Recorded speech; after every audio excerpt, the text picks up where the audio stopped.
Hey, mental workers. Welcome back to the Mental Work Podcast, the podcast about working in mental health for mental health workers. I'm your host, Dr. Bronwyn Milkins, and today we are talking about money, and we're talking about money mindsets. It's one of those topics that we rarely talk about, but we are interacting with money every day as mental health professionals. Particularly as early career mental health professionals, we can feel overwhelmed by the concept of interacting with money. Today, we're going to be talking about how do we manage money and what do we think about money? Is it helping us or are our beliefs about money holding us back? We're going to unpack maybe some the money mindset patterns and some unhelpful money mindset patterns. And hopefully you'll walk away with some practical tips for managing your relationship with money so that you can stress less and focus on your work of being a mental health professional without those beliefs holding you back. Here to help us out is our guest today, Marie Vakakis. Hi, Marie. Hello, thanks for having me back. It's such a pleasure to have you back as always. And since you are a regular guest, I would love for you to tell listeners what's something good that's been happening for you lately. I'm training. Well, actually, by the time this episode airs, I will have done my first triathlon. Wow. And that's being very positive, isn't it? I will have done it. It'll be great. Maybe even done a couple. But it was the first thing I sort of tried to do that was like I've never done anything like that before. And it might be really well linked to some of the things we're talking about of when you get an idea in your head of what you're capable of or not, or a fixed belief of like, I just can't do that. And they come from really random places. It could have been like when you were little or in high school, or you might have sucked at gym class or something, and that sticks with you. And so I just wanted to kind of push myself. I've heard stories of people overcoming like significant physical obstacles and starting from scratch again and thinking, oh, like this is learnable. Just like so much is teachable, this is learnable too. And fitness it can be built on. And I don't have to win it. I just want to participate in it. And so, yeah, that's something I've been chipping away at, trying to get in a swim, a run, a walk, which has also been really good for self-care because now that the weather got a little bit better after winter, a bit of hibernation, I got to do a little bit more outdoor stuff. So, yeah, I think that's been a positive. Oh, I'm really delighted for you. I think that's going to be awesome. I jumped into triathlons a few years ago, actually, and I don't do many, but my funny thing with triathlons is that with a triathlon, you do a swim, bike, or run, or some of them allow you to skip the swim or skip the run. In any case, there's always a transition between activities. And for me with triathlons, the transition, I'm usually the slowest person because I really love to be comfortable while doing a triathlon. So I'll put on my little bike gloves and I'll make sure my socks are nice and I'll make sure I'm completely dried. And I don't really mind because I'm just there to participate, like you said, and I'm having fun. And I kind of laugh at myself that I'm always the princess last. And my partner's like, come on, hurry the fuck up. And I'm like, no way, I'm going to be comfortable. Yeah, that might be me. Yeah.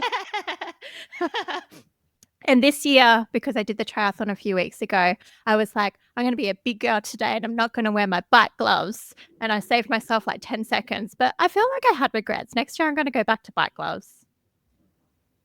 Maybe we could, I can tell you about how it went after. I would love to hear how it went afterwards. And yes, I look forward to you doing it. I think it's going to be great. Okay. So you were mentioning before that maybe some of our beliefs may hold us back and they've come from early life. And I think that's why we wanted to talk about money today. Yeah, I think in so many of the different episodes, we've talked about various bits of being in private practice, and therapeutic, like your clinical skills is one very small component of that, which I think is really hard. I know, I'm sure psychologists aren't alone in this, and as accredited mental health social worker, you get to the point of either having your full registration or feeling like, okay, I kind of know what's happening in the room with the person. Maybe, 'cause I'm still working on that. And then if you go into private practice, there's a whole bunch of stuff that comes out of being a small business owner. And I think there are extra challenges and fears and worries that come up for folk who work in a healthcare setting that's for profit. And it can create a little bit of maybe moral injury or incongruence with values in one way. And then also it might be something you've never really thought about before. So you don't know how to navigate money, how to budget for it, how to manage expenses that like there's a whole learning curve there. And the mindset bit I think is really interesting and probably a bit more related to the psychology of it. because I'm not a finance person, I'm not a financial advisor. So understanding the money mindset I thought was a really big part of my learning, and it's constantly evolving. Absolutely. I do feel like there's a lot of shame around talking about money, and I'm curious about whether you feel the same in helping professions. I think there is. And I think our worst critics are other therapists, actually, when some people will be like, oh, I can't believe you charge that. Or I think it's wrong if someone doesn't bulk bill. And like, people are very judgy. And it's like, you have no idea what someone else's circumstances are. And I really worry that we know in general that the largest growing population of homelessness is adult women. And a lot of women work in these professions as well. So there's extra worry there of people taking time out of the workforce, maybe for child rearing or care responsibilities, have lower super. And on top of that, if you're not paying yourself well, you're really not setting yourself up well to do good work. And I think if you are always stressed about money and you're worried about money, then you're not going to be doing good work because you're going to be scared every time there's a cancellation. You're going to be worried about paying the rent, the bills coming up. You're going to maybe avoid a particular supervision or training, or on the other side, just do too much of that and then end up with nothing in the end. So the money you make, revenue is very different to profit. And people need to understand that as well. Like you might need to make $300,000 of revenue to take home a salary of $100,000 when you factor in all these other expenses. So there are a lot more layers to that than people realize. And it's really important to value that work and to charge adequately for it and balance that with other things that you want to do for your community and health promotion and, general well-being. So I think it's hard. Yeah. So, what you're pointing out is that there's consequences if we don't take our money mindsets and how we approach money seriously. Like, we may not earn enough money to help us be sustainable financially, and that can cause us stress and that can impact our interactions with the people we serve. Yeah, absolutely. And we don't do this work to take a vow of poverty. And we don't do, I know for social, it was 1,000 hours of unpaid placement. I've got a significant HEX debt to earn less money than I would if I was working permanent part-time in retail and got the Sunday sort of shift and got those penalty hours. Like it shouldn't be that if you care, you don't get paid. Absolutely. And so maybe this takes us to why it is so taboo, because the biggest thing that I'm hearing is like, when we sign up to these helping professions, maybe an underlying belief is that we're supposed to help and be selfless. So if we're thinking of money, maybe we are selfish. And if you go to a workplace and you are like, what's my salary going to be? They'll be like, how are you even thinking of that? Shouldn't you be thinking of the population you want to serve and how you can best help them? I feel Yeah. like that's an underlying unhelpful belief. What do you think? Well, what a way to trap workers. I mean, Yeah. I've always asked for a pay rise in every single job. If there's a range and it says above award range, I'm like, okay, well, what's the above award? But what a way to really push female-dominated industries. Expected overtime for nursing, expected overtime, like teachers work their butts off and do all this marking. And even when I was in paid employment, I was still doing probably case notes and PD and supervision out of hours. And at times, some of that I wanted to do to not to grow or to get a new position or to kind of enhance my skills. And sometimes it was just you just could not keep up with the work. Like the system was broken, and we copped a lot of that as well. And it's so disheartening to think you can do all this work and maybe not afford a comfortable lifestyle in a suburb that you grew up in and do things that you kind of thought you would do when you were studying. Like we're part of an economy, and it's an exchange of energy, an exchange of money, and our financial security is part of self-care. Yeah, I hate that, because I was thinking about this in preparation for our episode, but I was thinking, like, wouldn't it be lovely if the world was such that I could deliver my services to people who need them and perhaps can't financially afford them, but I could also be financially comfortable? And it would be lovely to live in such a world, right? But unfortunately, that is not the reality. And so we do need to manage our own, I guess, financial sustainability with the services we provide, acknowledging that some people may not be able to benefit from them. And then that's a painful feeling to be able to sit with. It is, and it's across so many industries, and I think it is hard when I do have the belief and growing up in Australia that healthcare should be free and accessible, and that's no longer the case. Yeah. And it is conflicting to be in an industry that is very out of reach for people when I think it's something that is so fundamental for well-being and so valuable, and sometimes the people that need it most can't access it. And you can spend your whole career turning yourself inside out and literally burning the candle at both ends and still not even feel like you make a dent in that. So I think it's really hard, and I think money's not inherently bad, and Yeah. we deserve to get paid, and both those things can be true at once. Yeah, I think, yeah, both of those things being true at once is the key here. Because I think another way that we can get ourselves into knots, like you're pointing to earlier, was if we take the social injustice of healthcare not being available freely to everybody and try and solve that on our own by lowering our fees or having free fees. And we can try and take on that burden when, if we have a look at the end, it's like healthcare should be free and that sucks, but and I'm not responsible for solving that problem on my own. No, and you can do things that feel more sustainable for long term. So I know for me, whenever I've increased my pay, and it hasn't happened in a little while, I increase some of the regular donations I have. And I started that from way back when I started learning about finances. I did the good old Scott Pape, the Barefoot Investor, and Yeah. he has a big thing there of giving back and setting a percentage of income for that. So whenever my income goes up, I donate more. Whenever I have more opportunity to volunteer, I do volunteer more.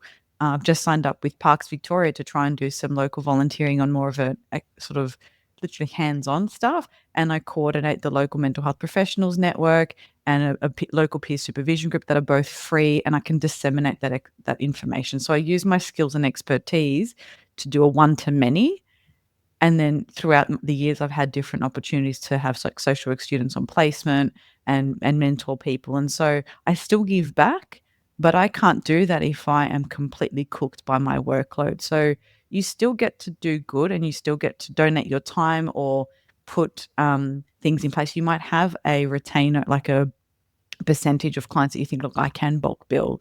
I don't charge my NDIS clients my normal rate, and that's a significant loss for me. But I have a Mm. few things where I think if all these other things are working well, then I can afford to do these few things that give people an opportunity. And that means I probably can do it for longer than if I tried to. I literally lose money on bulk billing, so that's just not an option. Yeah. And that would mean, like, I would have to, like, have another source of income to pay me to bulk bill. Like, it's just the maths doesn't add up. No. And what you're describing sounds like quite a healthy mindset. It's like you're still living in lines with your values. So you are able to contribute to your community in some ways, but you're also making sure that your value of caring for yourself, which includes financial sustainability, is being lived out as well.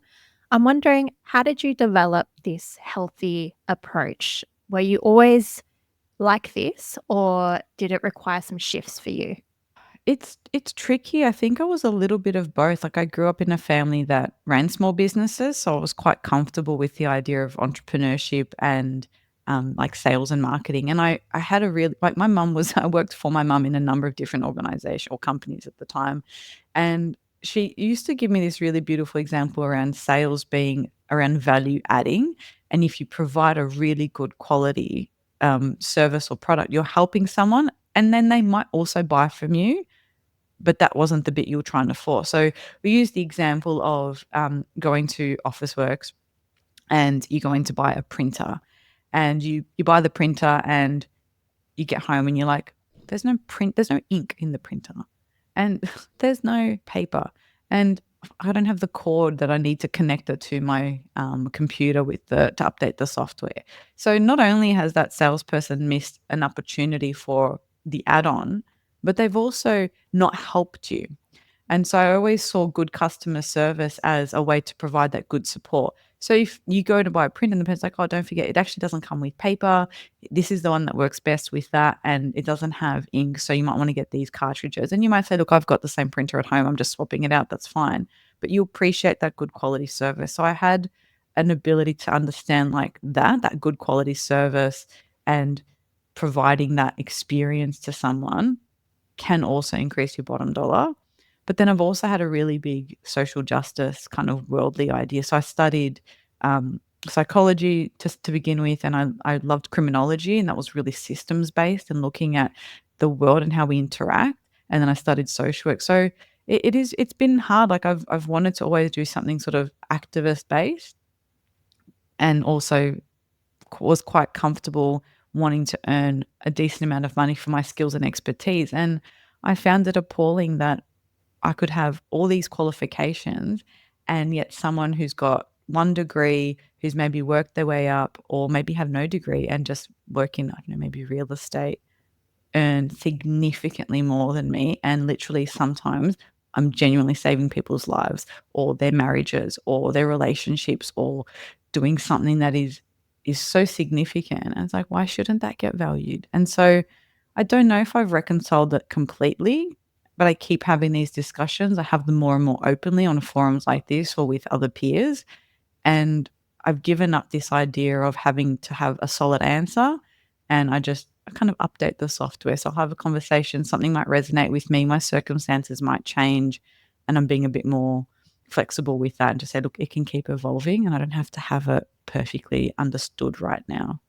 Yeah, and I really like how you emphasize that evolving way of looking at finances and your attitudes towards finances. It's like there isn't going to be an end point where we have, I guess, perfect, perfect in air quotes views on finances. It's always changing and shifting. And one thing I picked up in your description was that there seems to be some anger about justifiable anger about the injustice, say, of the thing we were sold was that if we get these qualifications, we get these degrees, we'll then have salaries that are commensurate with those degrees and we'll be able to pay off our HECS in a reasonable time. And what we're seeing now is that maybe that's a lie. And maybe that doesn't match up.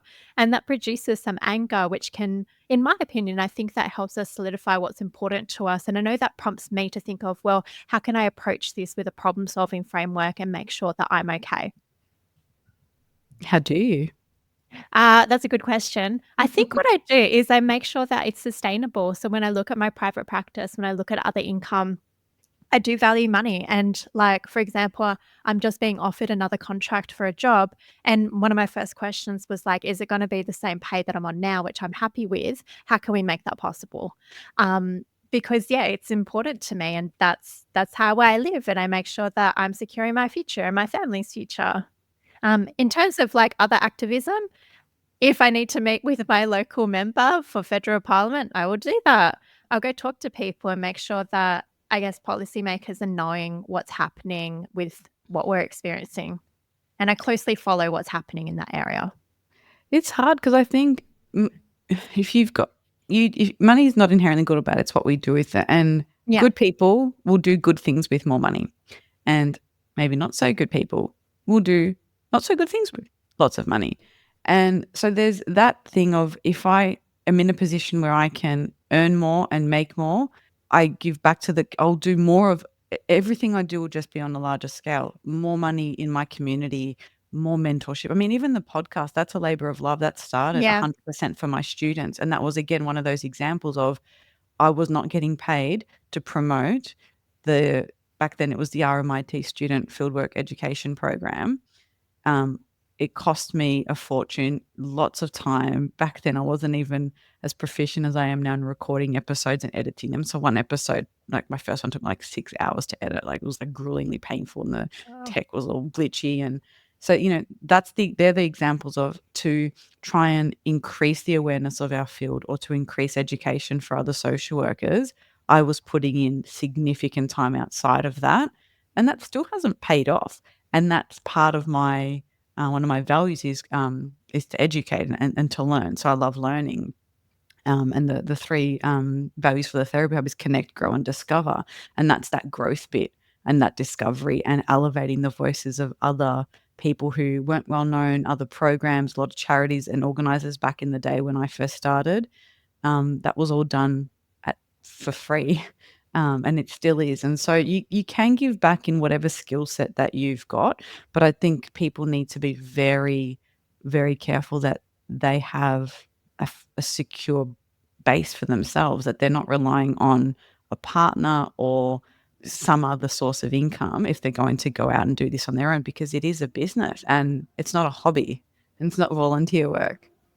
So, with our work not being a hobby, is this something that you've seen? So, let's have a chat about the views of money that you may have seen out there in the wilderness, in students, in what you've seen on the internet. What's the ones that you are like, that's an unhealthy money mindset?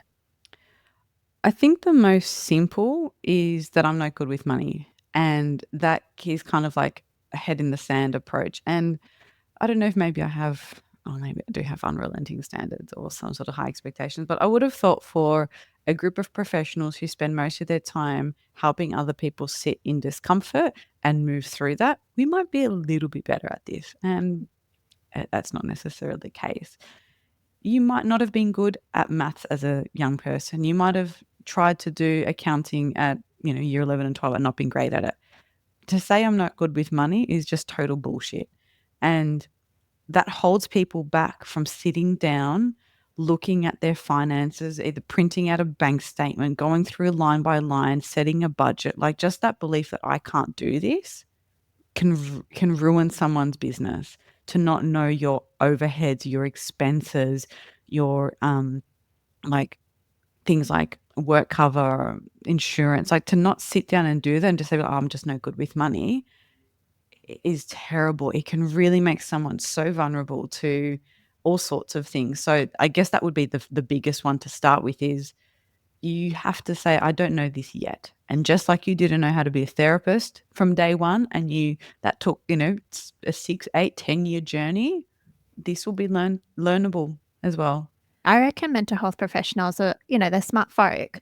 I don't I kind of don't believe them that they would have a skill deficit or they wouldn't be able to learn it, like you say. If like they can learn how to do their profession, they can certainly learn how to look at some numbers, bearing in mind that some people might have difficulties with numbers.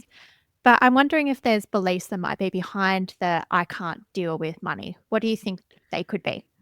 Look, it could be individual, kind of childhood beliefs, early experiences. Sometimes they're subconscious, well, they're usually subconscious.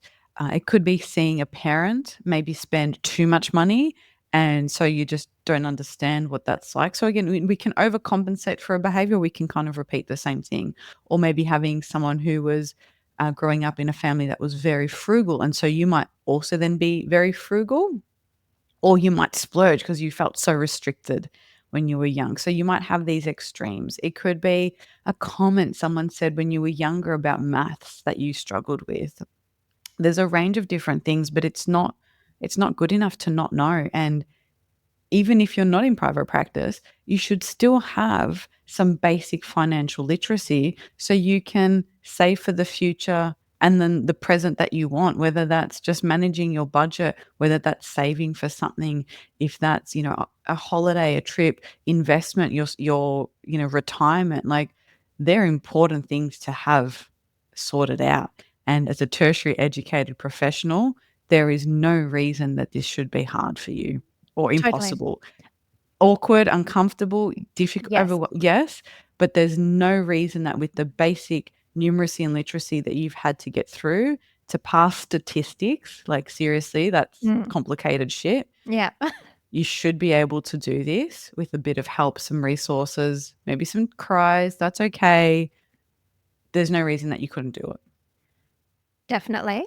I want to talk about two money mindsets with you that I think might be relevant to early career listeners. And one of them I think is relevant to them, but also to me. And so this is a bit of me sorting out stuff. The first one that's I think I've gotten past, but I think is relevant to early career listeners is this, which is I don't deserve to earn more until I'm more experienced. What do you think? Look, again, that's okay, but you still need to have a bit of a formula in mind of what does it cost you to turn on the lights. So you might not open up a restaurant like, I don't know, for those in Melbourne, like Navi or Vue de Monde, or like you might not be like, oh, I'm an apprentice chef and I'm going to try and open a chef's hat restaurant. You might start with something simpler and smaller, and you still need to have an idea of, if I don't feel comfortable charging that, that's okay, but how do I make this work? How many sessions do I need a day? How many sessions do I need a week? What are my overheads? So make that decision based on facts and figures. Yeah. What about people who are not setting their own fees but are being told what their fee is or just earning a salary? What about that belief I don't deserve to earn more until I'm more experienced? I don't know, could that be holding us back or is that a realistic belief? Like, a first year person probably isn't going to be earning the same amount as a 10-year person. I think it really depends on what you have to offer. And I struggle with this because sometimes I do think experience does matter.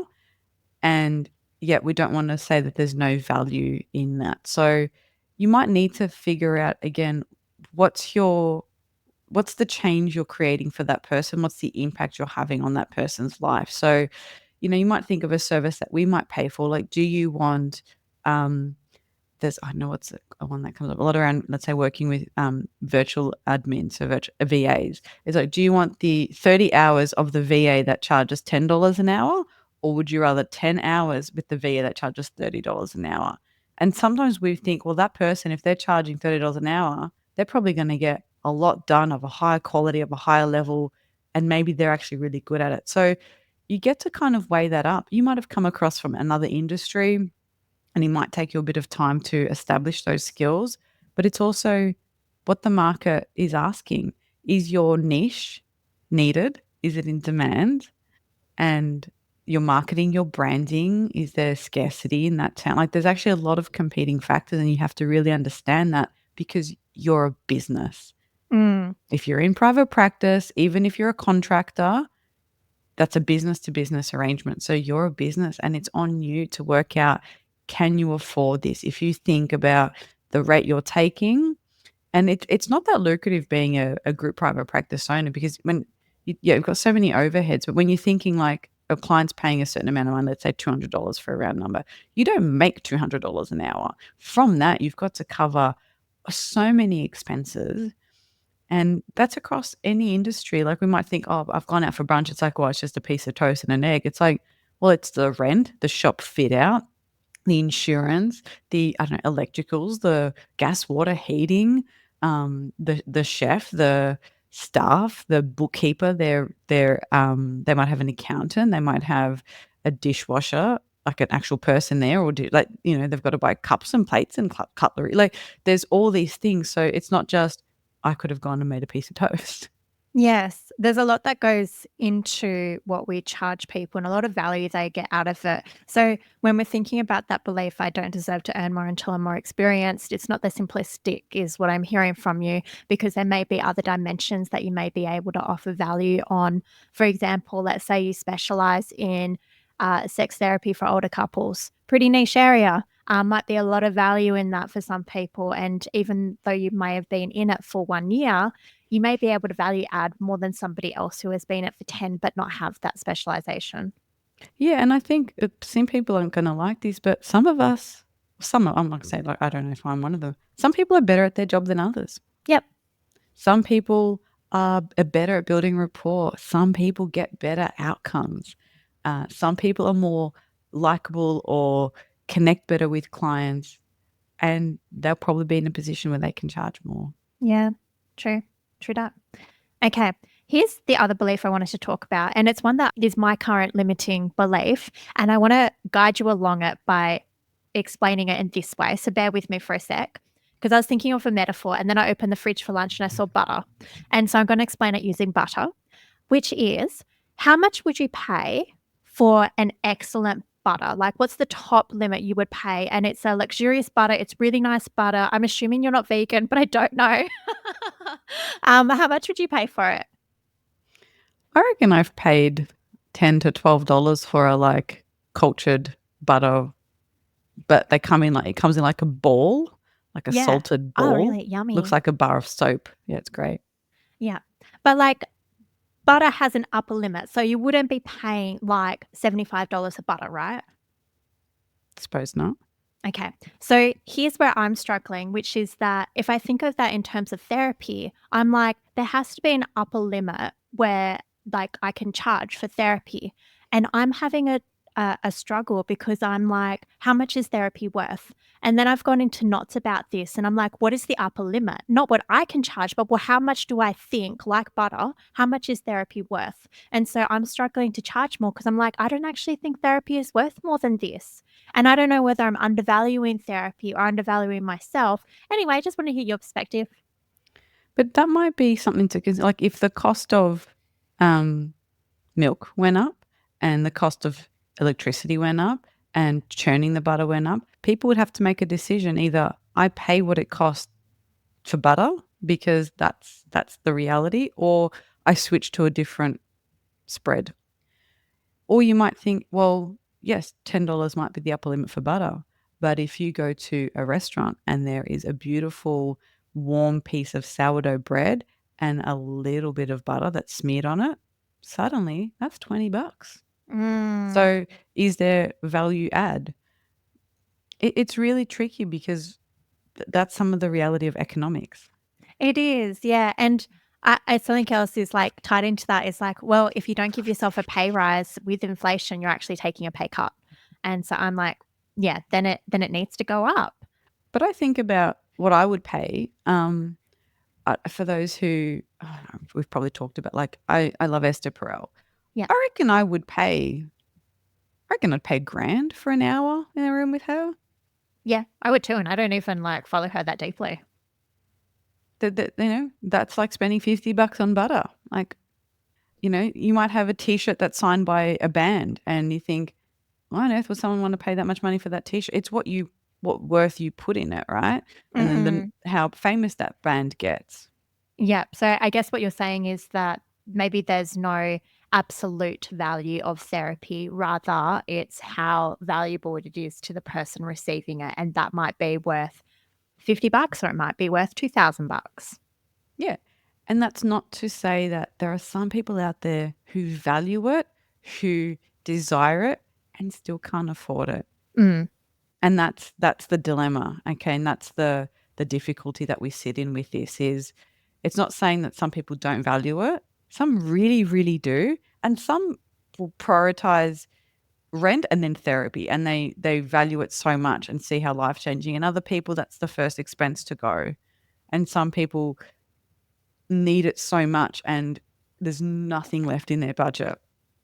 And the irony is I've been at that point as well. I've had moments where business wasn't going well, cost of living was crazy, and I didn't have enough money at the end of the week to pay for a therapist who charged not even close to what I charged. There literally was nothing else. I'm like, if I was really, really unwell, yes, I probably would get a loan, put it on credit, maybe ask someone for money. I'd refinance something. But it wasn't at that point yet. But it's hard. It's like, it's not that I don't value it, but I had to make a choice of what's more important right now. And so it is sometimes in the eyes of the beholder. And then there are some realities, like someone be like, yeah, I'd love to get that T-shirt signed by Taylor Swift. And I love her and I think she's amazing. Or I'd love to get the VIP ticket for a concert. And I still don't have that kind of money. Yeah, it really is a big dilemma. And even just having this very brief conversation, it really just highlights to me how many facets of money beliefs there are. There's the stuff that you've grown up with, the stuff that you've been taught, and the stuff you've been socialized with that all coalesce into something, quite, can be quite difficult. So I guess the question is, are there any practical strategies that we can say to listeners who have a lot of anxiety or overwhelm about finances? What can they do? Educate yourself like you would with so many other areas. Start to digest some content in bite-sized pieces. So some podcasts might be a good start for you. I like the Barefoot Investor book. That was good for personal finances. The She's on the Money. Love She's on the Money. Yeah, really great. And then there's the podcast, there's the She's on the Money Invest, there's the Business Bible. So there's a few really digestible stuff there for millennials. So the language is a little bit user-friendly. That was been really good. There's the Australian Finance podcast, which I've been a guest on a few times, talking about how we talk about money. There's lots. So find a few things and find someone who explains it in a language that makes sense for you. And start to do that. So digest some of that content and that'll give you some ideas around how to then start thinking about that. And so many business coaches, almost anybody that works in this space, will have had they'll have something on their content, in their socials, on a blog post, on a podcast episode where they talk about money mindset. So, you can use Spotify or the Apple Podcast app as a bit of a search engine and type in money mindset psychologist or money mindset social workers or private practice money mind, something like that, and you'll get some stuff started. And I think if you're partnered, they're really good conversations to have, is to like think about, what does money mean? How do we talk about finances? I know we've referenced the 8 Dates book. Yeah. That's got a whole chapter on money. So even understanding your story about money, where those myths came from. Like, I think of, if you were little and you had, you saw I don't know, I don't even know, a fancy, an Audi, a Mercedes drive past, and your parents or someone made the comment being like, "Oh, what's that person overcompensating for?" Or, Mm. something like that. You might start to make the association, or having nice things must mean you're a douchebag or a wanker. Yeah. And we don't even realize the power of those things.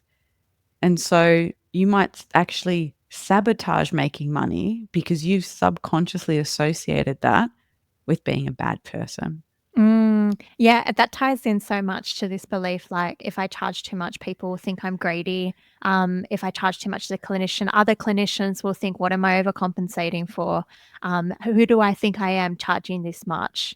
Yeah, I think people do hold themselves back from earning their financial potential because of the fear of judgment and criticism from other people. So there's a lot of practical strategies we can do, and I think there's a lot of internal work that we could also do as well. Yeah, I've done a few different courses, and I've done one through. Had a really great business coach called Fiona Johnson, and she's got a Get Financially Fit course. So that was really, really great. And then I did one through Tess Crawley, the CEO Mindset.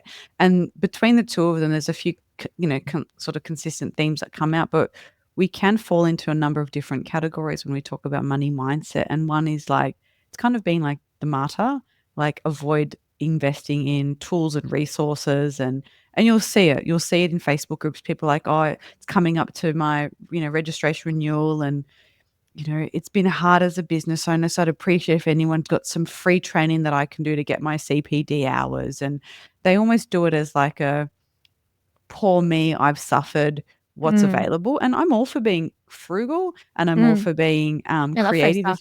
is where you're spending your money, but there's a tone that makes it different. Mm, And then there's people who undercharge, and I think that's often as a fear of rejection. So if you're mm. really undercharging, you might want to explore that too. What is the fear? And then there's some people who hoard cash and who save money and they don't pay themselves and they're scared of it running out. And so it's just really helpful to just start to explore those things, explore those beliefs, and just get to understand yourself better, and do the hard things that you tell your clients to do. If you're struggling with this, go have a few sessions with a therapist, or talk with your supervisor about one part of it, and talk to your therapist or someone, in a peer supervision group. Talk about this a little bit and start to unpack what it's like for you. You can use some examples. You don't have to tell clients, I talk about money mindset, but you can say, I've been in that position of having to learn something new at my age, and it's really scary. And that might Yeah. be the truth. You might have had to learn to, some basic accounting and basic bookkeeping, and it was overwhelming. And being okay to sit in that discomfort, to hold that lightly, to explore those feelings, that's living and breathing the work that you're charging people for. Yeah. As you were talking, I was thinking, like, how there are some things that we learn through experience and we're like, oh, in the end, I'm glad I went through that because I could learn that. I think with money, like, I wish that I didn't have to go through it to have learned it. I wish we had had these conversations earlier, and I wish I had had them at the start and done the work rather than gone through it. Like, the consequences for me were not too severe, but just as an example, I undercharged way too much when I first started out, and then it made increases much harder, and I had to do multiple because I was undercharging so much. And then there were a few other examples, again, relatively minor consequences, but I wish I didn't have to go through it to learn it. So yeah, I would really encourage people to get on the front foot with this and have a look at their money approaches. But that's the sort of stuff, and we talked about it. We've talked about it briefly in other episodes and little snippets, but if you started as a bit of a side hustle, you have to make those mistakes. If Yeah. you're gonna lose, talked about you're gonna lose something at time, money, was it quality? Yeah. If you went all in and you thought just like if you were to get some venture capitalist funding or apply for a loan at the bank and you had a full business plan, you were going to open up a restaurant or sell scented candles or butter company, you might have a business coach, a mentor, a business plan written up. You might have that stuff structured so that you don't make those mistakes starting off. And so that's part of the limitations. You wanted to do it cheaply and you wanted to do it slowly, Yeah. and it cost you something. And that's okay. Because what was the alternative? You would have had to maybe take a loan or use some of your savings to sit down with a business coach or a financial advisor and say, this is my idea. What do I do? And they might have helped you set it up. And that could have cost you a few $1,000s to then not undercharge. Yeah. And so it just came from you can't have it all at once. No, it's so true. And I guess that comes back to we try and make the best decisions we can at the time. With money, though, there can be more serious consequences. Like you said at the very start, it's like older women are the fastest rising group of homeless people in Australia. So it's like we need to be sure that we are earning super, that we are earning adequately to help us along in life and not just us, but our loved ones as well. So, Marie, what do you hope listeners will take away from our conversation today? I guess if you could leave them with one or two things, what is it that would be the topmost things? Start somewhere. Start with understanding this. And if you're listening and you're not in private practice, there's still a lot of value in understanding your finances, understanding how to save money, how to maybe invest money, how to set up for super, like making extra contributions, understanding your tax. We underestimate how much we can do in 10 years. And sometimes we overestimate what we can do in a year. So small, consistent steps, setting up those good systems, starting to educate yourself is great. Open up get a library card. Libraries still exist and they have online books that you can borrow as ebooks. You can read them on your phone or your iPad, and audiobooks. She's on the Money is in the library, so you can get it for free. Start somewhere. Check out a few podcast episodes with someone that's helpful. But it's okay not to know. And it's now that you've heard this, it's not an excuse. Okay, you've got to start somewhere and make those small changes. And it can be confronting. It can be overwhelming. You're not alone. A lot of people have been there, but you're going to set yourself up for so much more success and longevity, not just in the field, but for life. You want to work out the kind of lifestyle you want to live, and this will help you with that. 100%. I do think the biggest benefits so far that I've seen of just becoming a little bit financially more literate for me and addressing my beliefs, first is that I'm more resilient to when I see judgment online. So, like if I say, oh, you're so greedy, or kind of implying that, or people like, oh, you should be a martyr, I'm more resilient to that. I'm able to connect to my own values. And then the other benefit is that I'm more financially secure. Of course, yeah. But I'm curious, have you seen benefits from increasing your knowledge? It's reduced the anxiety day to day. So once I started learning that barefoot model of in putting money in different accounts, it meant that it kept me accountable to my spending. It kept me not freaking out whenever there was a big bill because that was sort of buffered. And I did a simpler version of that even when I was younger and renting. I literally had paper envelopes and I was putting money in those. And that gives you a sense of control, and knowing your ins and outs and being informed gives you so much more control. So then you can set boundaries around where you go for dinner or what you spend money on for Christmas or what holiday you can afford. Like if you're informed, you're not going to have as many of those unexpected surprises. And it does help. Like having a bit of money saved meant I was able to pay for a surgery that I needed privately instead of waiting another 12, 18 months in pain that maybe would have cost me more because of the amount of time that I would have to take off from work. So there are some benefits to having that buffer there. And the more you know, the more informed you are, you can make more educated choices. It's not enough to just say, oh, I don't know anything about finance. Even if your partner's really good at it, still understand the basics, know where it's going, get an understanding of the overall picture, and start to have those conversations so you know what's happening with your hard-earned cash. Like you're busting your butts at uni, on placement, at work, to spend the best hours of your day, the best years of your life to earn this digital currency now, because it's not paper. Yeah. And you want to know where it's going. You want every single dollar to have a goal, to have a job. Every dollar should have a job. If you've gone somewhere and you've had a shitty dinner and you've spent $50, I want you to think, I worked for over an hour for that. Was that worth it? Like, give every dollar a job. Oh, that's so true. Well, thank you so much, Marie. And I believe have you got a course coming up on this? Yeah, so just after our conversation, I thought it'd be really good. So I've got a webinar coming up, Building Healthy Money Mindset, and that'll be on my website so people can check that out live. And if you've missed it live, it'll be on demand when that's done. And what's your website?